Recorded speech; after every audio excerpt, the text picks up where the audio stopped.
bagaimana dapat itu menyatukan. Oke, Tuan Haji dah pergi ke Mekah kan? Dah, alhamdulillah pergi ke Mekah dah. Yang jadi imam Abdullah bin Zubair. Allahu Akbar. Bismillahirrahmanirrahim. Tak ada bismillah, tak ada. Alhamdulillahirabbil alamin. Salah lagunya. Jadi di belakang itu Tuan Haji macam-macam tak? Belakang Pakistan, India, Bangladesh. Allahu Akbar. Di belakang Allahu Akbar. Dada pusat. Tengahan Allahu Akbar. Allahu Akbar. Dia kedaku. Tinggi lagi. Tinggi lagi. Maroko, Libya, Tunis, bagian Afrika. Allahu Akbar. Irsa. Ada yang bergaduh? Tak ada. Itu semuanya atas dasar hadis atau atas dasar ilmu. Macam mana dengan mereka boleh akur? Padahal di sana datangnya Wahabi itu dari sana lah. Macam mana Wahabi di sana masih boleh toleransi dengan yang lain? Sementara Wahabi di sini kalau masuk ke masjid mana saja mesti jemaat bagi dua. Itu sudah kompol Tuan Haji. Pemecah umat. Kalau pergi ke masjid mana saja, saya duduk di Indonesia yang walaupun tak lama mana. Tapi kalau Salafi Wahabi masuk ke sebuah masjid yang tadinya jemaahnya, oke, alhamdulillah, hubungan yang harmoni, masya Allah, hormat-hormati, harga menghargai. Masuk saja 3 orang Salafi di situ, oh jemaah sudah pecah. Ada yang wirid, ada yang muka mosong sekali. Memanglah kita tak dianjurkan. Tadi kalah senyum pada waktu sembahyang, tapi cerialah, cerialah. Takkan dengan kita marah orang apa salahku? Kita duduk sampingan dengan di samping orang pun tak kena kita tak kena dia. Kenapa kita bermasa-masa seperti itu? Itu satu. Jadi macam mana?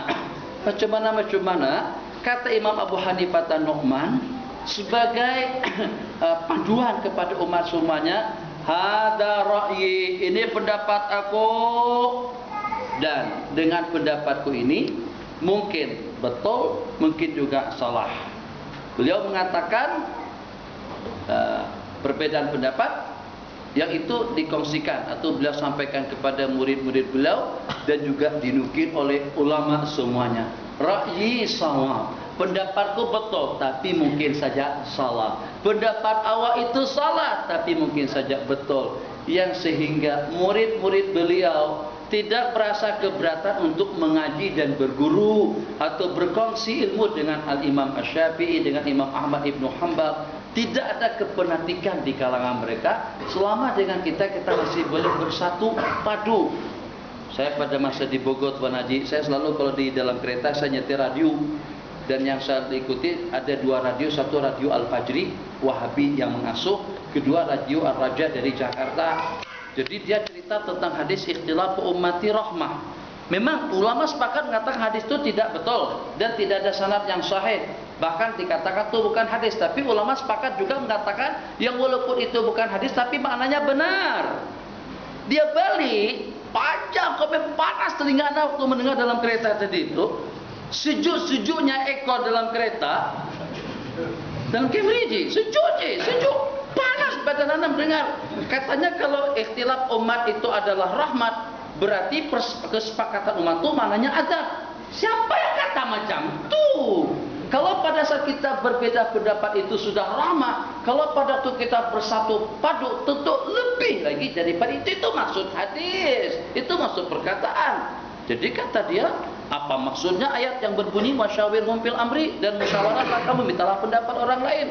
Itu tujuannya agar kita bersatu padu, bukan untuk kita berpecah belah. Itu membuktikan tidak betul. Kalau perselisihan paham, perbedaan pendapat itu adalah rahmah, berarti kalau pada waktu kita sependapat bersatu padu itu berarti adab. Itu tidak demikian. Kalau macam itu apa bedanya dengan paham Khawarij? Apa bedanya dengan paham Zahiriyah? Kata Zahiriyah, tumbuk mak ayah itu boleh. Yang tak boleh itu off, wala taqullahuma off. Itu tak boleh. Kalau nak tumbuh je. Kenapa? Sebab yang disebutkan dalam Al-Quran itu off.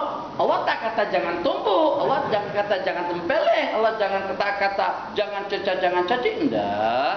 Kalau setakat saja, saja tak boleh. Lebih daripada lebih lagi Tuan Haji. Jadi kalau pada tu berbeda pendapat saja sudah rahmah, kenapa rahmat Tuan Haji? Coba kalau kita ikut mazhab kita, tawaf macam ni Tuan Haji, Allahu Akbar, ketakutan, tengok kanan kiri, takut kalau tersentuh perempuan Pakistan tak pakai stokin. Tuan Haji masuk tangan ke dalam poket ini, masuk keduanya. Kemudian sorban pula. Kaos kaki stoknya ke dalam, betul-betul benar. Tinggal buka sikit saja. Salat Allah, takut kali tolong tersentuh dengan perempuan daripada Pakistan. Datang perempuan Pakistan, motong kita, Bismillahirrahmanirrahim, kena muka. Pergi ke Zam-Zam berwuduk, berjam-jam kita tak berwuduk, susah. Gatuk panjang. Nak pergi ke tandas 1000 tandas yang di bawah Masjidil Haram dekat kawasan Mas'ad tempat saya pun juga susah pergi ke situ. Rahmat tak kita tak kisah. Tersentuhkah, menyentuhkah? Aku ikut pendapat yang mengatakan menyentuh kulit perempuan tak batal. Itu maksudnya perbedaan pendapat itu adalah rahmah. Tuh adik kita kalau menurut mazhab Imam Syafi'i tak boleh berbelanja, jual tak boleh, beli pun juga tak boleh. Kenapa? Karena masih kanak-kanak. Kita sekarang tiap kali dia pergi sekolah ada uang sekolah, entah atau apa sebutan sini, uang jajan, uang apalah kalau dengan bahasa sana. Dia berbelanja, beli coklat, beli kripat, beli donat, beli apa. Ikut mazhab Imam Syafi'i tak boleh sebab karena belum balik. Ikut kata Abu Hanifah tak kisah, boleh menurut aku. Anak awak nak belanja saja situ. Ada pula pelanggan datang, Allahu Akbar, Assalamualaikum. Senyap tadi jawab lebih dah. 2 minit lagi, 2 minit. Waalaikumsalam. Ada orang nak berbelanja, tapi bukan di kedai kita. Dia tanyakan barang adanya di toko yang di samping kita. Sama-sama pedagang elektronik, tapi kita tak ada barang yang dimaksud. Ada di barang di kedai yang ada di sebelah kita. Mazhab kita tak boleh jualkan barang kepunyaan kawan kalau tanpa izin, kalau tanpa taukil, kalau tanpa madad. Dia mana? Dia lagi balik, dia rehat, dia makan, dia minum, dia sembahyang, kedainya dia tutup atau juga terbuka. Kata aman-aman saja seperti di Mekah, tak payah ditutup.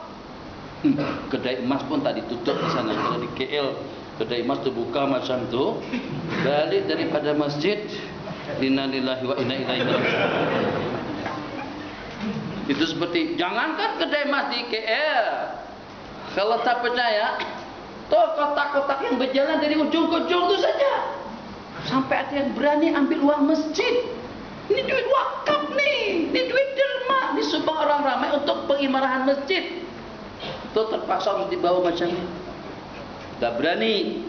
Kotak infak yang berjalan, yang ada tayang 4, ada roda 4, apa jalan seperti kereta aja. Jalan. Tahu-taunya hilang. Sudah sampai hak masjid, sudah dia berani yang mengambil. Masya Allah, kembali waktu kita sudah habis. Jadi akan mudah kita atasi. Satu, agar kita tidak merasa lebih betul daripada yang lain.